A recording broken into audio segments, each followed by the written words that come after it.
नमस्ते प्यारे बच्चों। Welcome to Namdo classes. Namdo classes के इस यूट्यूब प्लेटफॉर्म पर आपका स्वागत है। आज हम डिस्कस करेंगे मल्हार पाठ्य पुस्तक कक्षा 6वीं की पाठ 10 परीक्षा को। चलिए शुरू करते हैं हम इसके शब्दार्थ से। हमारा पहला शब्दार्थ होने वाला है रियासत। तो प्यारे बच्चों, रियासत मतलब होता है राज्य। रियासत मतलब क्या होता है? राज्य, जिसमें राजा का शासन रहता है तो उसे बोलते हैं हम रियासत, है ना। चलो देखते हैं नेक्स्ट क्वेश्चन, नेक्स्ट शब्दार्थ को। नेक्स्ट शब्दार्थ है प्यारे बच्चों हमारा दीन बंधु। तो दीन बंधु मतलब होता है दुखियों का सहायक, है ना। दीन दीन मतलब क्या होते हैं? जो निर्धन होते हैं, दीन, है ना। और बंधु मतलब भाई, मतलब दुखी, जो दुखी होते हैं उनका सहायक। नेक्स्ट है नेक नामी। नेक नामी मतलब होता है ख्याति, यश, जिसके पास बहुत पैसा होता है ना, जिसका नाम बहुत होता है प्यारे बच्चों, तो उसको बोलते हैं हम नेक नामी। उसके बाद होता है मंदाग्नि। मंदाग्नि मतलब होता है अपच अपच इसका मतलब क्या होता है? ये इसकी पाचन शक्ति मंद पड़ जाती है। पाचन शक्ति से मतलब क्या होता है प्यारे बच्चों?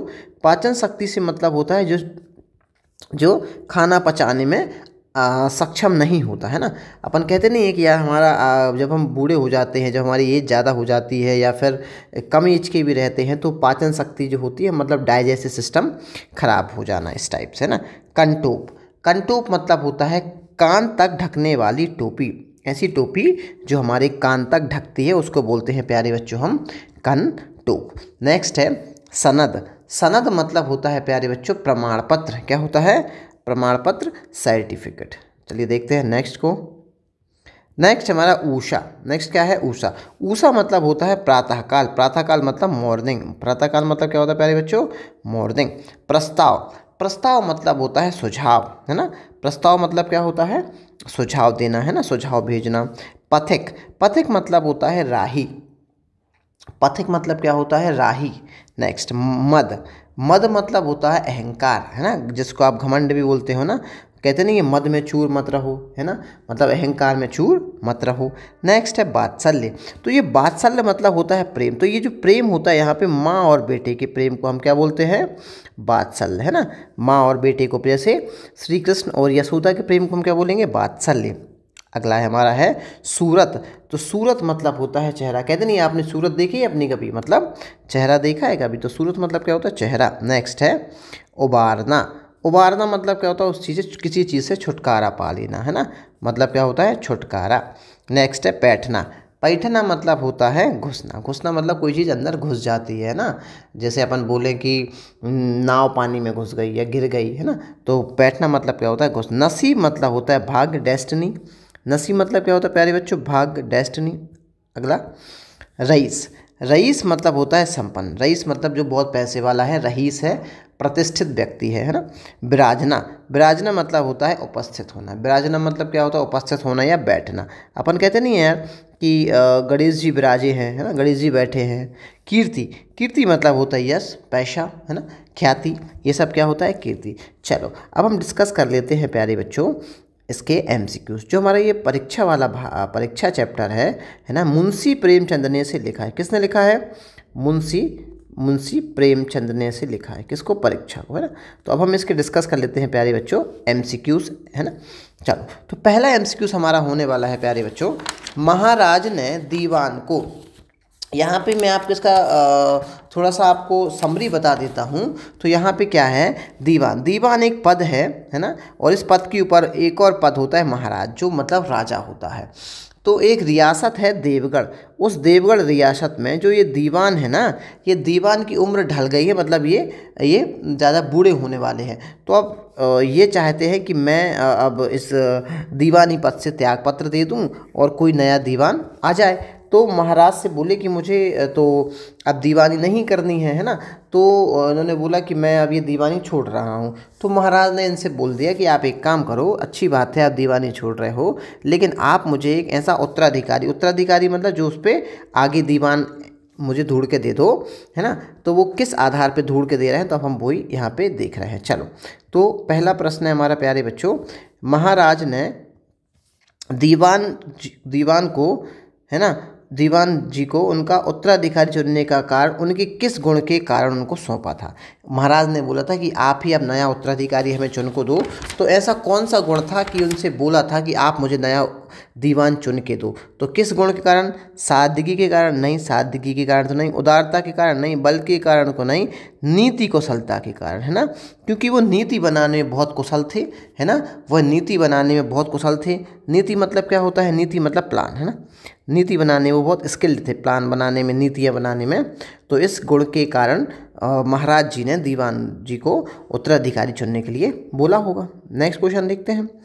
दीवान साहब द्वारा नौकरी छोड़ने के निश्चय का क्या कारण था? तो देखो ये जो चारों कारण है ना, तो ये चारों कारण उनके थे नौकरी छोड़ने के। पहला उनकी परमात्मा की याद। परमात्मा की याद से ऐसा ये नहीं है कि मतलब कि उनको परमात्मा की याद आने लगी, मतलब अब उनको ऐसा लगने लगा कि अब मैंने बहुत काम कर लिया है, तो मुझे ये काम अब छोड़ देना चाहिए। तो उन्हें फिर वो भक्ति भाव में लीन होने लगे, है ना।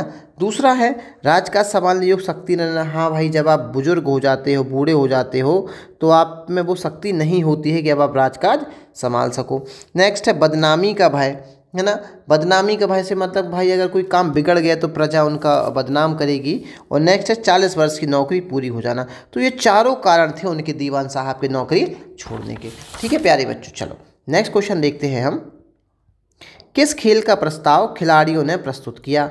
तो जो खेल हो रहा था, तो किस खेल का प्रस्ताव खिलाड़ियों ने प्रस्तुत किया था? तो ये प्रस्तुत किया था प्यारे बच्चों हॉकी का। किसका किया था? हॉकी खेल का प्रस्ताव खिलाड़ियों ने यहाँ पे प्रस्तुत किया कि हॉकी खेली जाए। नेक्स्ट क्वेश्चन है हमारा प्यारे बच्चों, किसान की गाड़ी, यहाँ पे किसान की कर लीजिएगा, किसान की गाड़ी किस चीज़ से लदी हुई थी? तो आपको पता है कि किसान जो था वह रास्ता पार कर रहा था और बीच में क्या था, नाला पड़ गया था। तो यहाँ से ये जब रास्ता पार कर, तो यहाँ पे ये नाला में क्या हो गया था, इसकी गाड़ी धंस गई थी। और फिर जो यहाँ से जो आपके खिलाड़ी जा रहे थे, है ना, उन खिलाड़ियों में से एक खिलाड़ी ने क्या करी थी, उनकी हेल्प की थी उनको वो निकालने में। तो किसान की गाड़ी किस चीज़ से लदी हुई थी, उसमें क्या सामान रखा हुआ था कि वह नाले में धंस गई थी? तो प्यारे बच्चों क्या रखा हुआ था? अनाज रखा हुआ था। क्या रखा हुआ था? अनाज। अनाज मतलब क्या होता है? अनाज मतलब गेहूँ भी हो सकता है, चावल भी हो सकता है, दालें भी हो सकती हैं, तो उसमें अनाज की कैटेगरी में आ जाते हैं सब। तो किसान की गाड़ी अनाज से लदी हुई थी। तो प्यारे बच्चों, तो इसका आंसर ये। नेक्स्ट क्वेश्चन है प्यारे बच्चों हमारा, इस कहानी के लेखक का नाम क्या है? इस कहानी के लेखक का नाम, चूँकि यहाँ पे लेखक है तो यहाँ पे कहानीकार होना चाहिए। तो प्यारे बच्चों, ये हमारी बहुत प्यारी परीक्षा जो कहानी है, इस कहानी के जो कवि हैं वो हैं हमारे प्रेमचंद जी। कौन है? मुंशी प्रेमचंद, है ना। कौन है? मुंशी प्रेमचंद। देखिए अगला चीज़ प्रश्नोत्तर। अब आ जाइए हम देखते हैं जो हमारी मल्हार पाठ पुस्तक की जो पुस्तिका में प्रश्नोत्तर दिए हैं उन पे हम चर्चा कर लें। तो पहला प्रश्न हमारा है, नौकरी की चाह में मतलब नौकरी करने के लिए आए लोगों ने नौकरी को पाने के लिए कौन कौन से प्रयास किए? जो दीवानी का पद था उसको पाने के लिए जो लोग आए थे उन्होंने क्या क्या प्रयास किए? तो देखो, नौकरी की चाह में आए लोगों ने नौकरी प्राप्त करने के लिए कई प्रकार के प्रयास किए, जैसे कि जो देर तक सोते थे वे जल्दी उठने लगे। जिनके नौकर उनसे परेशान थे, मतलब जो नौकरी के पद के लिए आए थे और वो उनके जो अपने घरों में रहते थे ना, तो उनके नौकर भी उनसे परेशान रहते थे। लेकिन वो अब यहाँ पे आए हैं नौकरी के लिए, तो वो नौकरों से आप कहकर बातचीत करने लगे हैं। ठीक है। जिन्हें किताबों से नफरत करते थे, है ना, जिन्हें किताबों से नफरत थी, वे बड़े बड़े अब ग्रंथ पढ़ने लगे, है ना। जो किताब बिल्कुल पढ़ना ही पसंद नहीं करते थे, वे बड़े बड़े ग्रंथ पढ़ने लगे। और हर कोई अपने तरीके से खुद को योग्य सिद्ध करने की कोशिश कर रहा था कि मैं योग्य हूँ। ठीक है, चलो देखते हैं अगले प्रश्न को प्यारे बच्चों। तो अगला प्रश्न हमारा होने वाला है, उसे किसान की सूरत देखते ही सब बातें ज्ञात हो गई। खिलाड़ी को कौन कौन सी बातें पता चल गई? जब खिलाड़ी लोग जा रहे थे ना और वो किसान की जो बैलगाड़ी थी जो नाले में फंस गई थी, तो किसान की सूरत देखते ही सब बातें ज्ञात हो गई। खिलाड़ी को कौन कौन सी बातें पता चल गई? तो देखो, खिलाड़ी की निगाह मतलब दृष्टि, आँख किसान की गाड़ी पर पड़ी जो नाले में फंसी हुई थी, धंसी हुई थी। उसे किसान की सूरत देखते ही इस बात का अंदाजा हो गया कि बहुत प्रयास के बाद भी गाड़ी को नाले के कीचड़ से और गड्ढे से नहीं निकाल पा रहा है। कौन नहीं निकाल पा रहा है? नाले को कीचड़ और गड्ढे से नहीं निकाल पाया है ना। तो किसान खिलाड़ी की निगाह किसान की गाड़ी पर पड़ी जो नाले में फंसी हुई थी। उसे किसान की सूरत देखते ही इस बात का अंदाज़ा हो गया कि बहुत प्रयास के बाद भी गाड़ी को नाले के कीचड़ और गड्ढों से नहीं निकाल पाया है। चलो देखते हैं प्यारे बच्चों नेक्स्ट क्वेश्चन है, मगर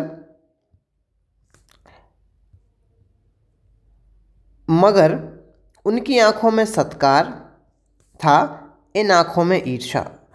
किनकी आंखों में सत्कार था और किनकी आंखों में ईर्ष्या थी और क्यों थी? तो चलो देखते हैं।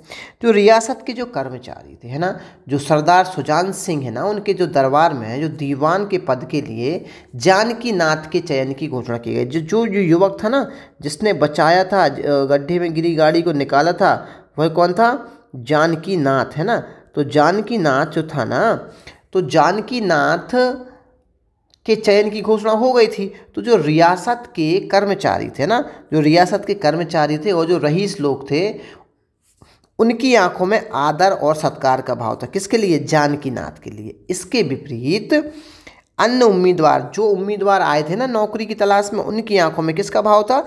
ईर्ष्या का भाव था। चलो देखते हैं प्यारे बच्चों अगले प्रश्न को। तो अगला प्रश्न होने वाला है हमारा, युवक को किसान की तरफ देखकर क्या संदेह हुआ? युवक को क्या संदेह हुआ आप देखते हैं। युवक ने किसान की तरफ गौर से देखा, उसके मन में संदेह हुआ, कहीं ये सुजान सिंह तो नहीं। युवक को क्या संदेह हुआ था? कहीं यह सुजान सिंह तो नहीं है। चलो देखते हैं प्यारे बच्चों नेक्स्ट क्वेश्चन। तो नेक्स्ट क्वेश्चन हमारा होने वाला है कि राजा साहब दीवान का क्यों आदर करते थे? जो राजा साहब थे ना, है ना, जो राजा साहब थे वो सरदार सुजान सिंह ने, है ना, जो सरदार सुजान सिंह, कौन? सुजान सिंह राजा साहब अपने दीवान मतलब सरदार सुजान सिंह का आदर क्यों करते थे? तो क्यों करते थे भाई सरदार सुजान सिंह का आदर राजा साहब? तो जो सरदार सुजान सिंह थे ना, जो दीवान थे, वह उनकी अनुभवशीलता, किनकी अनुभवशीलता? सरदार सुजान सिंह की अनुभवशीलता, एक्सपीरियंस तथा नीति कुशलता, प्लानिंग के कारण उनका आदर सत्कार करते थे। किनका? सरदार सुजान सिंह का। कौन करता था? राजा साहब। तो प्यारे बच्चों ये हमारे थे 5 क्वेश्चन। और आई होप अगर आपको वीडियो अच्छा लगता है तो वीडियो को आप लाइक करें और चैनल को आप सब्सक्राइब कर सकते हैं। चलिए आज के लिए धन्यवाद।